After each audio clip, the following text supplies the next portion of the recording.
Welcome back to the Plus Side of Nashville, everybody.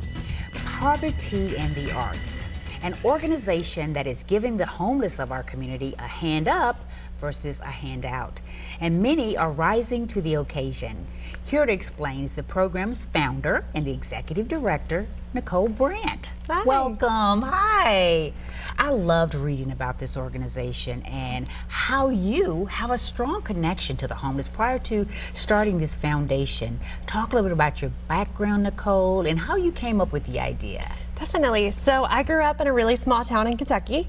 So my experience with the homeless was either going to a soup kitchen and serving them or seeing them on a street corner when I went to a big city.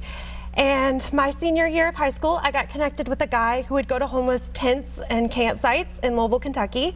And I started to go with him, and he would sometimes bring them food or socks or coffee, but ultimately he just spent the day with them.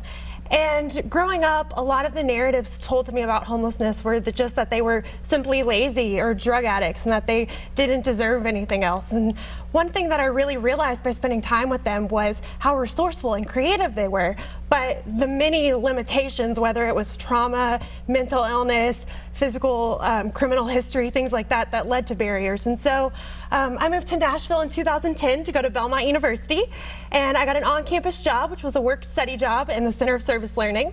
And I was supposed to plan 3 community service projects a semester for Belmont students. So I knew I wanted to figure out a way to recreate that space in which I had experienced getting to know homeless people.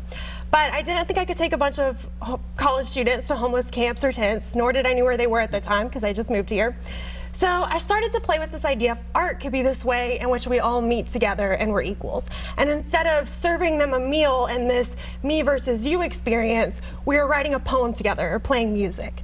And so I was really skeptical of homeless organizations at first here when I moved to Nashville, but I started to go to Church Street Park across from the Nashville Public Library and just started talking to homeless people. And I really found out that they loved Room in the Inn here in Nashville, which is a great homeless organization. Absolutely, yes. And so I looked into that and found out they had an art studio and they had instruments. And so we planned our first Poverty in the Arts event in November 2011 through this job. And we had volunteers from Belmont that were in visual art, creative writing, and music. And we basically just invited them to come in and to create art with our homeless participants. And we got such great feedback both from the students but also from the homeless participants who, while they have an art studio, it's usually just one art teacher coming in and teaching a room full of homeless people art. And we had kind of provided an opportunity to where college students were coming in and wanting to know how their day was and what their dreams and goals were. And so we ended up hosting those every semester that I was in college. And we ended up adding improv theater, which ended up being incredible. And as we did this, I kept noticing how talented so many of them were. And especially in visual art, I would get questions like, how do I get my art in a coffee shop? Or people see me drawing on the street every day, how do I sell it to them without a cop coming up and stopping me? Because you have to have a street vendor's license. And so we formed what's now our Artist Collective program, with just the goal of providing the resources and space for the artists who already had the talent to kind of grow and market and sell their artwork. Wow. For such a young person to have that need to want to help a particular group of people, which you had a stereotype about, I think so many people have a stereotype.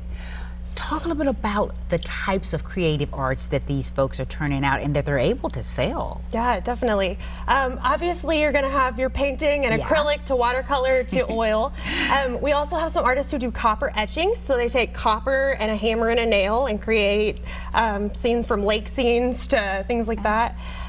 We have an artisan side, so we have people that temper or work with jewelry, or we had 2 sewing machines donated, so they sew some stuff. We had a fabric marbling workshop. So they're really trying to learn the full gamut, and they kind of have the opportunity to, whatever they want to create, they can have at it. Wow. So, well, we're going to tell folks we're going to take a break, but I would love to be able to share with everybody how they can see this work, because there really is some good things on your website. But we're going to take a break, and we'll be back with more right after this.